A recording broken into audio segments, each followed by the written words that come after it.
aydın ey ana vətən, şəhidlərin batmadı qanı.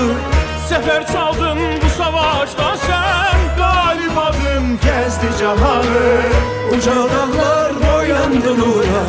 Körpülar nəğmə söyləyir, Yollar boyu açıldı günlər, ay ulduzlu bayraqlar qoşar. xar bülbül qalxıbdı təzə tər. Bayram edir cəng ilə susar, igid əskər ağ olsun üzün.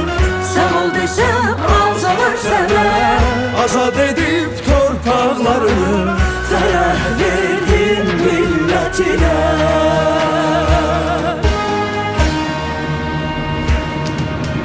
ben bir millete tarih yazan, seferin dillere dastan. Dursa karşında bütün cahan, vermərəm öz torpağından. Ben bir millete tarih